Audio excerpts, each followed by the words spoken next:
मानुष पर्याय सुकुल सुनवे जिनवाणी, ईविद गए न मिले सुमणि ज्यों उदधि समानी। जिस तरीके से समुद्र में एक मणि गिर जाती है वह वापस नहीं मिलती है, तो मनुष्य पर्याय एक बार हमारे हाथ से छूट गई तो वो वापस मिलने वाली नहीं है। इसलिए यह मानुष पर्याय सुकुल सुनवे जिनवाणी, अच्छे कुल के यदि आप हैं तो जिनवाणी को सुने, जिनवाणी का चिंतन करें, जिनवाणी का मनन करें और जिनवाणी को जीवन में उतारें। और ये जिनेन ताते उन्होंने ये कहा, यह मानुष पर्याय सुकुल सुनवे जिनवाणी, जिनेन्द्र की वाणी श्रद्धापूर्वक सुनना चाहिए, जिनेन्द्र भगवान की वाणी सजग होकर के सुनना चाहिए, जिनेन्द्र भगवान की वाणी अपने जीवन में पूर्ण रूपेण उतार लेना चाहिए। अध्ययन, मनन, श्रवण और इसके साथ साथ तर्क संगत होकर के बड़ी जागरूकता के साथ अध्ययन करना चाहिए, जिनवाणी को सुनना चाहिए। और हमारे सुनाने वाले संत, वर्षा योग अभी लगने वाला है, वर्षा योग में हमारे यहाँ संत, आपके गांव में संत गण आएंगे, चातुर्मास करेंगे और वो आपको जिनवाणी सुनाएंगे।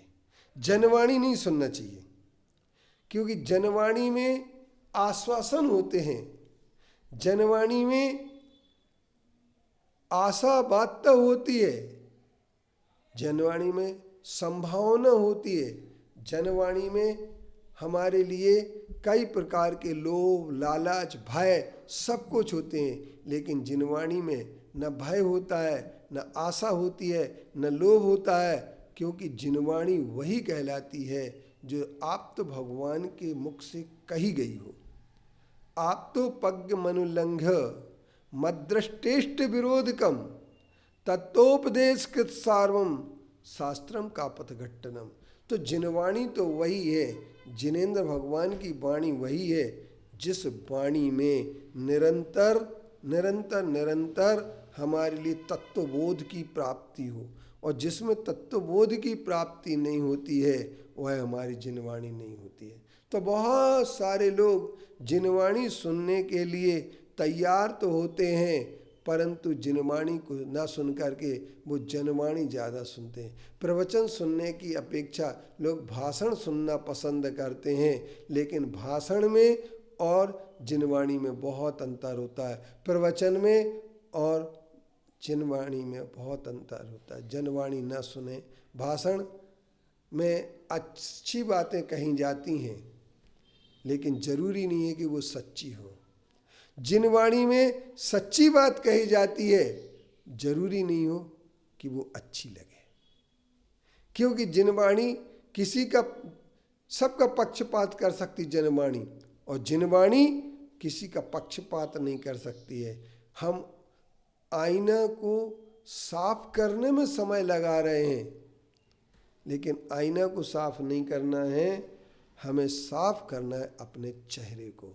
यही खता मैं हर बार करता रहा हूँ, यही खता मैं हर बार करता रहा हूँ, चेहरे की को नहीं आईने को साफ करता रहा। आइए आज हम आईने को साफ करने की अपेक्षा अपने चेहरे के दाग मिटाने की कोशिश करें, तो इसी से हमारा जीवन बहुत अच्छा होगा।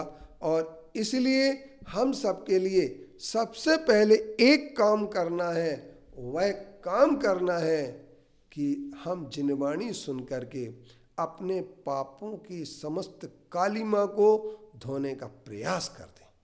और यदि हमारी पापों की कालिमा धुल गई तो ये बात भी निश्चित है कि हम एक दिन मुक्ति को अवश्य प्राप्त करेंगे। इसलिए किसी ने कहा है, जिनवाणी मोक्ष नसेनी है जिनवाणी, जिनवाणी ही मोक्ष की नसेनी है। और जो जिनवाणी को सुनते हैं वे मोक्ष को एक दिन अवश्य प्राप्त करेंगे। जो जिनवाणी की उपेक्षा करते हैं, जिनवाणी सुनना नहीं चाहते हैं, जिनवाणी का अवलंबन नहीं लेना चाहते हैं, जिनवाणी को जीवन में नहीं उतारना चाहते हैं, ऐसे लोग मोक्ष भी प्राप्त नहीं कर सकते हैं, दुखों से बच नहीं सकते हैं, और ऐसे लोग शांति की परिभाषाएं जीवन में नहीं समझ सकते हैं।